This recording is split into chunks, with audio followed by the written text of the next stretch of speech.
Hey everybody, thanks so much for showing up to our talk. I'm Pete and this is Rory, and we're both from ClickHouse.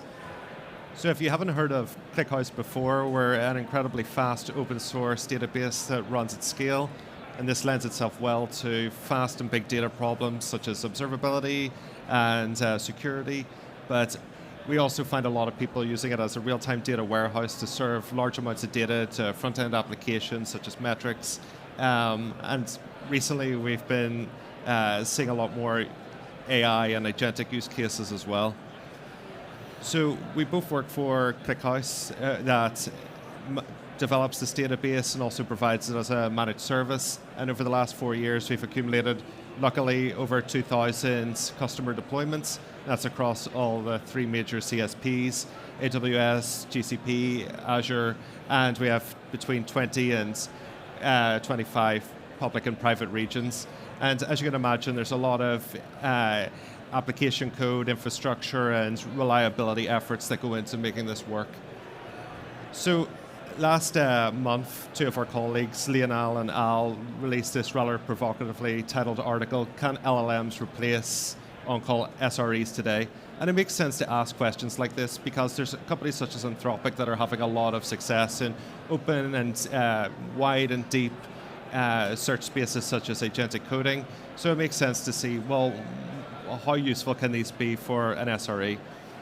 And the conclusion they came to was that the autonomous SRE just isn't there yet, but it was incredibly useful for bringing data from multiple sources, distilling it down, removing toil for engineers such as ourselves, drafting updates, and keeping engineers engaged in moving the story forward, all when paired with a fast observability stack.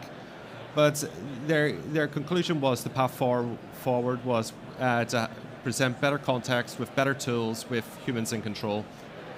And at the same time that research was being developed, Rory and I, both on different teams, were developing our own AI agents to solve reliability problems. And in this talk, we want to reinforce that LLMs are powerful co-pilots, but bring some more additional findings, particularly the battle scars we've kind of picked up along the way. And hopefully we can demonstrate that ClickHouse is a compelling data layer for agents. And that's because the speed of your database really does augment the entire UX of the agents you're developing. We can see here we're comparing ClickHouse retrieval speed with Postgres, another open source database that we love. But when you're dealing with millions and billions of rows, when you're inserting those, you want them to be immediately available for your agents. And as you can see, having these ingested, these types of volumes ingested and made available immediately for querying is incredibly beneficial for these agents. And having over 2,000 customer deployments and all this telemetry data coming in, we have big data problems of our own. And that's exactly what Rory's been trying to tame with Loghouse AI. Thank you. So I'll provide some details about our internal stack for observability with AI. So first of all, I'm going to talk about what Loghouse is. So Loghouse is our platform, which is ClickHouse being ingested via OpenTelemetry and directly inserted to with logs from all over the cloud. So we're a Kubernetes shop, so everything is running on K8s, and we have any events about what's happening inside Kubernetes, so pods are being restarted, maybe pods are crash looping, things are getting scheduled, nodes are being picked. All of that data is arriving as events in Loghouse. We have the K8s logs from any pod which happens to be running. So any pod which is putting logs onto standard out, they're arriving in Loghouse. That is ClickHouse servers. Of course, we are running an awful lot of ClickHouse servers in the cloud. That is the keepers as well. We've got the control plane and a whole bunch of management APIs. So everything that we're running to schedule and deploy these ClickHouse servers is generating huge amounts of telemetry. And we also have network traffic stats as well to understand what the instances are, how much network they're using, so we can do billing, for instance, as well. And we have a massive catalog of system tables too. And so to put that in numbers, we have 100 petabytes of data now stored inside Loghouse, and that is stored over 500 trillion or half a quadrillion rows of data. So just this massive volume of intelligence that we try to put in front of engineers when they're on call or when they're making decisions, when they're improving the product, looking for bugs. We want to be able to get access to this data and understand what's going on. And so the first thing we did was built a whole lot of dashboards to organize this telemetry. And that worked great while we were sort of scaling this up. But the problem is now we have 300 dashboards worth of a whole bunch of panels, and it's difficult to understand, where should we be going to look for the telemetry, which ones are important for this particular service, for instance. And so the next thing we did was build a whole lot of route dashboards. The point of those being that we collect all the important panels together into these big dashboards, and so suddenly you know where to come to. You've got this dashboard with all the important data. But of course now we have these massive dashboards, and you can scroll and scroll and scroll, and there's just so much data on them. It's difficult to understand what's important at a given moment still. So it was clear that we needed something to make this intelligible for our engineers. And so we invented Loghouse AI, which we see as a heads-up display for understanding what's going on in the cloud. And so what does that look like? It provides you, as an on-caller, when you get a page or a crash, you get a detailed understanding of what's actually going on based on the AI agent digging through all of these logs. And so, for instance, you can see here, where previously we might have received a page that just said the pod is crash looping, we now can see that the pod has failed to sync tables and databases. We can see that there was a major scaling in event, so we went from 12 to 7 replicas, which is likely related to this. We can see that there was an error spike at this specific time. All of this data that you're getting just based on the agents being able to dig through this telemetry and understand what's actually broken, as opposed to just tell you this page is now firing, for instance. And so we can speed up the first step of any on-call investigation when you've received this page and now you need to go through all these dashboards and start reading logs. We can do that all for you with an AI agent. And so I want to share some lessons that we learned from actually building that agent. The first one being that the agents are actually really good with ClickHouse natively. So these models were trained on all of the ClickHouse documentation. They were trained on all the source code of ClickHouse, every PR that's ever been made to ClickHouse, along with all the discussion that went with it, and the review comments, for instance. We've got the public blogs from ourselves internally, where we blog all sorts about the interesting tech at ClickHouse and the way people are using it. But we also have the community who also is writing about how they're getting on with ClickHouse. And of course, ClickHouse is an SQL database, and so you have this deep SQL understanding just naturally with the model. And the benefit of that is that we don't need to tell the agent how to actually query the data. If the data is in ClickHouse, the model already understands. Claude and ChatGPT have no problem writing ClickHouse SQL queries, and so we get to just provide this much smaller context window which says this is what's broken, and please go and find out what's wrong, and here's how our system works, as opposed to here's how to actually query the data as well. And this is actually really important because you can see some research here from Chroma recently saying that the more context you put in the prompt to the model, the more it gets distracted and more degraded. You get less performance out of the model. And also it's slower and more expensive to run these inference runs. We did find a new problem here, which we're calling query jitter, which is that when you ask an agent for the same sort of question multiple times, and it's running in sort of this agentic way where it can see the data and run some queries, you end up getting similar queries that are subtly different. And I'll provide a concrete example of that. So here we've asked the agent to check the recent errors for Plum QA31, and that is the name of just an instance in our cloud. And you can see we've come up with 2 queries from the agent on multiple runs of this. On the one hand, we've read from the export error log. And so that is, as ClickHouse is encountering errors, it's producing those, putting them in a system table, and then we ship that system table into Loghouse, and we can read the errors this way. We also have it coming from the server text log. Now this one is coming from standard out of the server. And so any log which gets dumped to standard out arrives in the system text log table, and you can see that we've filtered that by error or fatal logs. So you've got these 2 ways of acquiring the same information about the recent errors. But the thing is that they're subtly different forms of that information. And so as an engineer, when you're trying to run an on-call investigation and you're getting subtly different data backing your queries, it can be quite difficult to build up that muscle memory that we're used to. And they also see that because we were ambiguous about what recent means, we've got one query for 2 hours of data and another query for 6 hours. And so you get these sort of problems when you just let the agent go and write SQL itself. And so it's clear that there's a better model for this, and that model is to have a whole bunch of these tiny tools, where each of these tools just wraps one SQL query effectively. And so we make them really cheap to define, and then the agent can pick from whichever query it needs. So next time you ask, why did the pod become unready? You can immediately call the query or call the tool called getKate's readiness events, and we'll see exactly when that happened, and we have the reliable data backing the AI model. The other thing is this is much faster, cheaper, and more accurate, right? So if you look at the one hand where we did the agent writing the SQL model, what happens is when you dispatch the query, the question, so we say, why did the instance scale up, then down, then up again?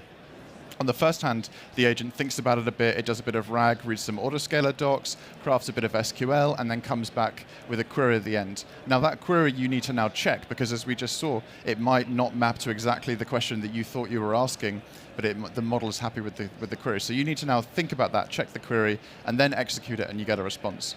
Whereas on the other hand, when you do get autoscaler events as a tool call, the user can become familiar with that via muscle memory, just like a dashboard they were used to, and they get accustomed to the results that comes back, and they can trust that it's reliable what's happening. We also don't waste the time providing a whole bunch of RAG to read the autoscaler documentations and waiting for SQL to craft in the model. We just use the tool, call this very simple tool that the agent already understands, and the SQL executes and comes back. So it's faster, cheaper, and more accurate, right? It's a win-win.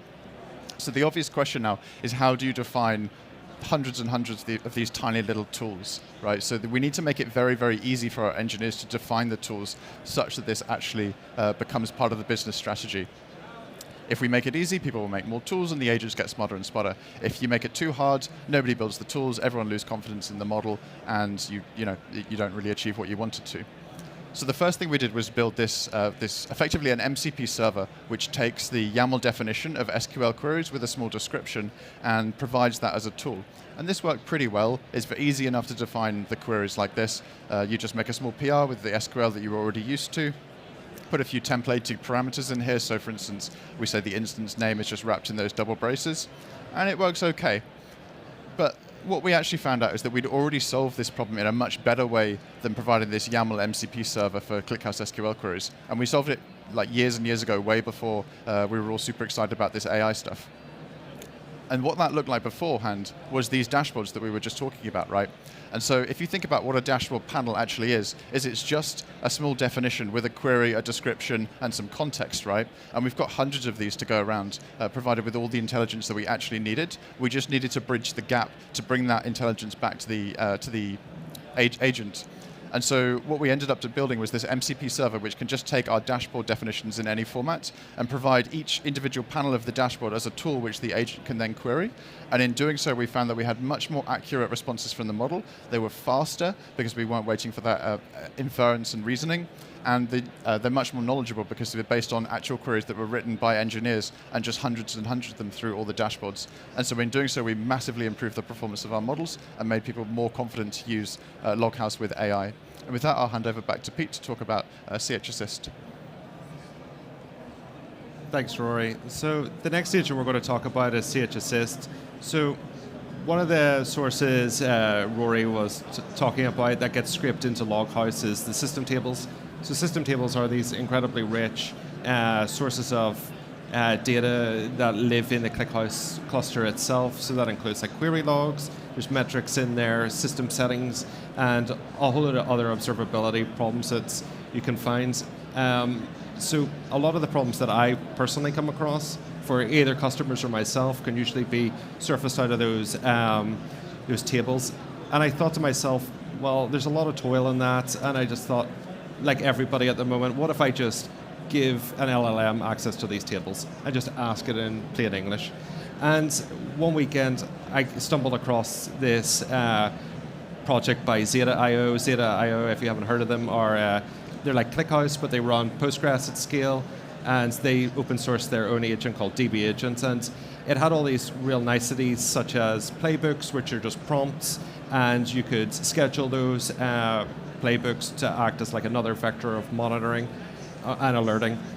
And we just forked it. We ripped out the Postgres interfaces and replaced them with ClickHouse interfaces. And I thought, like, will it just work? And the answer was, yeah, it kind of did. But in the process, all I really did was expedite myself to like this 70-80% quality bar that a lot of agent developers find themselves at. And that's because the agent didn't have all the context it needed. And I also found with these agents, some of the solutions that SREs tend to deal with, you tend to need to get creative and a bit innovative, and these LLMs just weren't, covering that last 20% of problems very well. So no matter how much more data I would give it, or tools I was developing or prompting, it just wasn't driving better outcomes. And because we had that playbook feature where the agent could just run asynchronously, it if it was operating in a large search space, I found that it was also inventing problems for me and overinflating non-issues such as like poor or suboptimal compression. And if you had a human colleague doing that sort of stuff, you wouldn't be very impressed. So taking a step back and thinking, well, we're at this 70-80% quality barrier now developing the agent, which a lot of agent developers find themselves at. Like I've seen a lot of demos here in the last day or two, and you can see where the model is at, where the agent's at, their boundary. And if you take a step back and think about this, there's two problems. There's a behavioral problem and a capability problem. And OpenAI released this research earlier this month to ask why these language models do hallucinate. And they really just kind of confirmed what we all knew, which is because of the way these are trained, they're rewarded for their confidence rather than admitting uncertainty, which is kind of pushes against the whole aspect of being an SRE. And I was started thinking, well, because of that limitation, having 100% effectiveness is never going to be achievable. So the idea is we want to minimize hallucinations and improve capability. And this led me down the path of getting a bit more rigorous with the development. And for those who've been around for a while, you might remember 12-factor applications published by Heroku in the early 2010s. They gave us a good blueprint of what it meant to build and deploy these cloud-native applications. And this company, HumanLayer, has done an interesting adaptation of that. They're dropping a lot of really good thought leadership in the area of context management. And these are the 12 factors they came up with. And being an engineer who wants to kind of get rigorous about how these things perform, I decided to index on these, particularly these 4, which we'll talk about today. So the first is owning the prompts. It's actually treating natural language as code, which is quite orthogonal to like how most engineers do think about natural language to date, like actually treating the prompts as if they were, just the code you write in Python or whatever, and versioning it in Git and testing, making sure that the right logging's there to check what data is being injected into the various parameters. The next is owning the context window. So if anybody's been developing an agent, you'll find like over time you just accumulate a lot of garbage in the short-term memory. The idea is to start reducing that space so you're just not accumulating unnecessary stuff, because we mentioned that these SRE agents have a habit of spitting out or getting distracted, and you want to kind of minimize that hallucination as much as possible. And by summarizing what's in the context window every couple of steps, we find that did reduce spin outs. And if you're reaching out to like a vector database, you don't need to obviously bring everything back. You can just maybe take the first record or whatever. And also getting intentional about the eviction. The other as well was because we're calling so many tools in these agents, they do fail. And LLMs are typically very good at recovering, but they tend to come with big stack traces, and you don't want to put those onto the context window because that could also cause distraction, we find, because then the agent will go off and try solve a different problem, and we definitely don't want that. And so we treat the agent as if it's going to feel like a microservice, and we want to kind of reduce that hallucination and get it back on path. So that comes with breaking out and limiting calls to the tools if they do fail, but making sure that the error is like properly summarized on the context window and feeding it in as a structured form. And if these tool calls keep failing, is bring the human into the loop. And the next one that we've had a lot of success with, and a path we're going to continue down with CH Assist, is small and focused agents. So it's not uncommon, and getting the demos that I have from the past couple of days is just to have one agent that does it all, and they just happen to have some tools and a big prompt. And I found when we were dealing with time series data that these LLMs weren't actually very good at reading all the data out of the system tables, finding correlations across the different time series. So what I did was I split off, I decomposed the responsibility into a smaller agent to get the type series data from the system table, summarize it, and then just pass it back to the other agents. So it's really just being called the agent's just being called as a tool. And this is what I think we're going to have to do going forward, like an agent that's responsible for improving query speed, one for optimizing tables, etc. And this should just create clear responsibilities and easier testing. But like everything, like microservices, you have the drawbacks of like complex observability and sprawl. But I like to think this much more as Unix tools than microservices. And the big question is, how do you evaluate these SRE agents? So when I talk about that 70-80% quality bar, we're talking about vibes. And that's not always useful. So there's frameworks such as agent evals out there, but we find them only to be effective when measuring foundation model reasoning or tool use, not really indexing on how good the agent was. It wasn't really able to give us much feedback. And what we think we're going to have to do is simulate incident test beds with these, and we want to focus in on certain types of metrics. Obviously, this is a very small part of what it means to be an SRE or a software engineer, but we feel like having control experiments that we can evaluate the agent on will be super helpful, and we're open to collaboration on this across different database types and ClickHouse. And we also feel like, going back to the start of the talk, we talked about these agents being incredibly useful assistants. So having the human in the loop and measuring like how effective the agent is at looping into human when required, I feel is a worthwhile metric to get. So just like we have code spaghetti codes, there's such thing as prompt spaghetti. I found myself in there quite fast, trying to prompt the agent to do things that I wanted it to do. And we obviously want to prevent context overload and plan for failures, and evals are an important open question.